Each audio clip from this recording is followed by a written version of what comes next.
Despite Tom's best efforts, he couldn't fit through the narrow opening. After Kate slipped and vanished into the darkness, he thought he heard a splash, but he wasn't entirely sure what had happened to her. What haunted him most was the dead stillness on the other end of the vine. No pull, no tension, no screams. That meant there had to be another entrance he'd overlooked. It was then that he recalled the fish they'd had for breakfast. If his memory served him, the stream where he had caught them flowed past a pyramid that was partially buried in the mountainside. Or maybe not. Perhaps the water's source lay deeper beneath the surface. Subterranean springs weren't rare in South America, given the constant rain. Driven by urgency, Tom hacked through thick brush, staying close to the base of the hill until the slope leveled out. He was farther downstream when he first discovered the fishing spot. It had never occurred to him to follow the stream back up. Why had he missed that possibility? Had he been right all along, Kate wouldn't have needed to risk everything going down that hole. Soon, a wide pool emerged at the foot of the mountain, the stream's origin. As he approached, something in the water caught his eye. It took the air from his lungs. The blow was visceral, as if he'd been struck in the gut. He wanted so badly to disbelieve what his eyes saw. It wasn't Kate. It couldn't be, but it was. Still fully dressed, boots and all, Tom dove in and swam toward her. The water gripped him with icy fingers, but he couldn't care less. She was floating face down. A storm of thoughts raced through him as he flipped her over and hauled her to the bank. He bent close, waiting for the warmth of her breath against his ear. Nothing. He tilted her head back, breathed into her mouth, and began chest compressions. He paused to listen, then exhaled into her again, more compressions. "Come on, Kate, don't do this to me." He repeated the motions, rescue breaths, hard pushes to the chest, never letting up. Tom pried open her eyelid, still no sign. He leaned in and pressed his cheek to hers, cold and lifeless. Still nothing. No, no, no. He couldn't accept this. His stomach churned, dizziness sweeping through him. She wasn't gone. This couldn't be reality. Then suddenly she trembled, coughed, and ejected water from her lungs. Overcome with emotion, Tom clutched her tightly, trying to share body heat. Her eyes met his with confusion and a quiver of fear. Almost without thinking, he kissed her forehead and ran his fingers through her wet hair. "Tom," she said amid her shivering, "what are you doing?" A moment of lucidity passed through him. Despite his thudding heart and shaking hands, he was fully aware of his actions. Once certain she would be all right, he eased her upright and stepped away to pour the water from his boots. His socks, clothes, everything was soaked through. He asked Kate how she was feeling, and she began recounting her discovery, a chamber inside the mountain and a pathway to escape. "You still didn't answer my question," she said. "I just saved your life," he replied. "Had to keep you warm, that's all. Felt like more than that. Don't overthink it. You would have done the same for me." "It's okay." Kate gave him a modest smile, one that seemed half uncertain, half knowing, as if recognizing Tom wasn't as cold-hearted as he pretended to be. He laced up his boots and walked ahead, not at all sure what to make of any of it himself. "I'll return shortly," he told her. "I need to grab your bags. We can't search for the gold without the rest of your equipment." "So you're actually prepared to go back in? You were nearly killed less than an hour ago."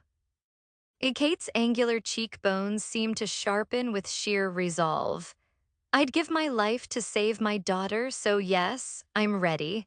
Anyway, that fire you rekindled got me warm and dried me off a bit for now." She glanced toward the pool, then stopped. "Wait, my pill, I forgot to take it earlier." Tom pulled a small bottle from his pants pocket, unscrewed the cap, took one of the pills, and chased it with water. "Last thing we need is an infection out here." "Definitely not. All right, now I'm good to go." He studied her face. "Are you really okay, though?" "Yes, Tom, honestly, I'm fine." Okay, he replied, although his gaze lingered on her features, glazed eyes, and a drooping chin betraying her words. Despite her condition, her will was unwavering. Saying no wasn't an option. Wasting no more time, Tom led the way into the water, pausing until Kate waded in beside him. As she reached waist depth, her satchel strapped across her shoulder, she raised an empty sports drink bottle, pressed it to her lips, and submerged. Midway through the flooded corridor, she unclenched the nozzle with her teeth, inhaling another breath to help her reach the hidden chamber. That cheap bottle was yet another thing she had that he didn't. She claimed the kidnappers allowed it on special request. Tom hadn't protested, it had proven useful enough. Used to diving without equipment, Tom could hold his breath longer than Kate. As they swam through the tunnel, he reached back, grabbing her, giving her momentum to help navigate the underwater passage. They broke the surface inside a vast chamber, both gasping. You were right, Tom said between shivers as they hauled themselves up, teeth chattering, limbs trembling. This doesn't look like a pyramid. We can't be sure yet, but we might still uncover something valuable. Let's look for signs of human craftsmanship, statues, engravings, pottery, a sarcophagus. A sarcopha, what now? Kate let out a laugh, a coffin in simpler language. I know what it is, I'm just trying to lighten the mood.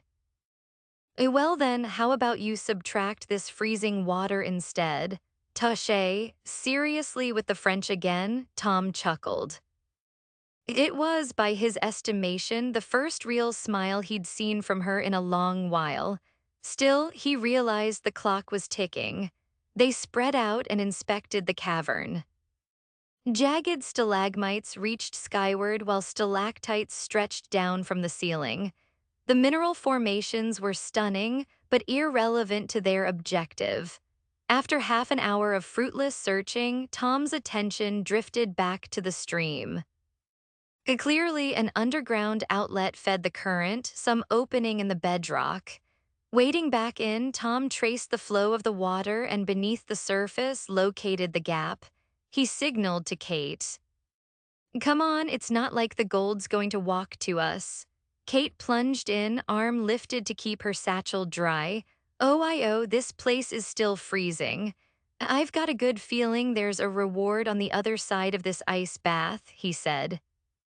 Stay put, Tom ducked under, swam a few feet, then resurfaced in a different section.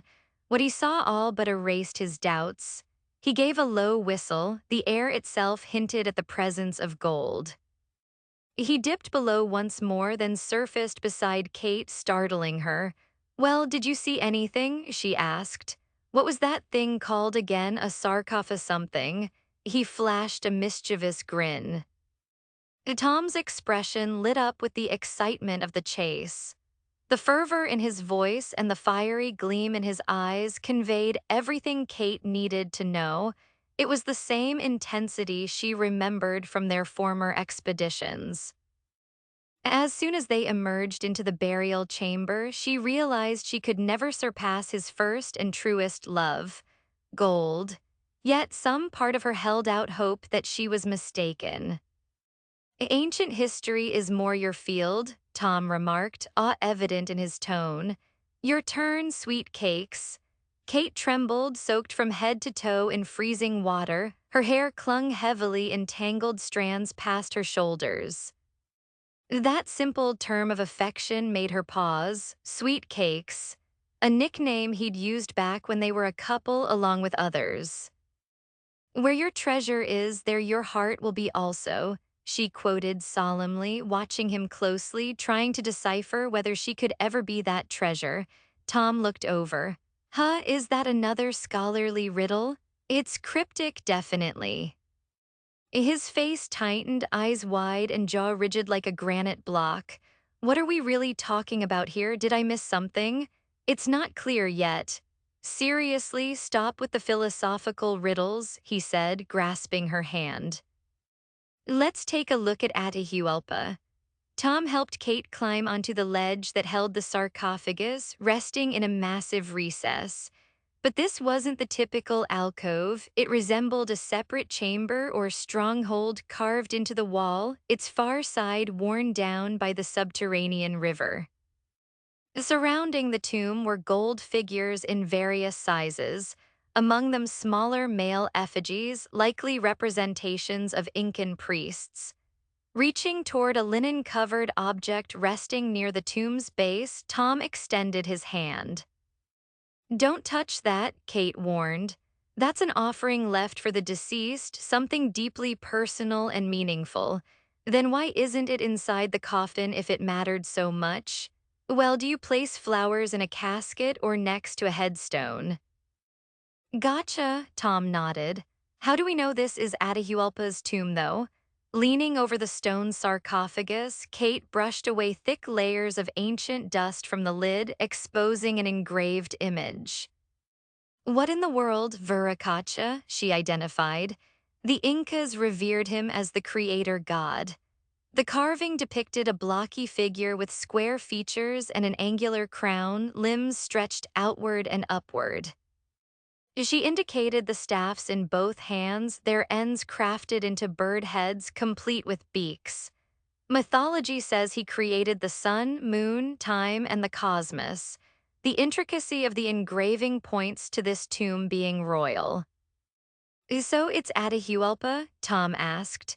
"Possibly, but we'll need more evidence. Look at this image."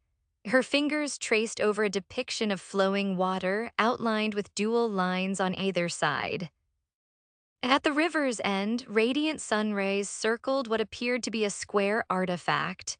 Right before this sun-like symbol was another image, sharpened blades swinging ominously. Nearby, a headless human figure was also etched. "This likely illustrates the soul's passage to the afterlife," Kate explained, "in a very literal sense. Or it shows the river that leads to Atahualpa's hidden gold chamber," Tom countered. "There's got to be more treasure than just these idols. And most likely certain death for anyone reckless enough to follow that river. Comes with the territory. Ever heard of a treasure hoard without deadly traps?" Kate laughed. "Excuse me." "You said booby?" Tom wagged a finger in front of her face. "See, now you're starting to think like me, which is a little terrifying." "Kate, try to keep your thoughts clean." "Yes, it's a bit terrifying, I agree." "We should really head back toward the river." "I was just about to do that until you cut me off." Placing a hand over his ear, he said, "Listen closely." He then pointed toward the flowing water behind them. Amid the shadowy distance, the sound of rushing rapids reached her ears. "If I had to make a call," Tom said, "this offshoot likely connects to a bigger waterway." And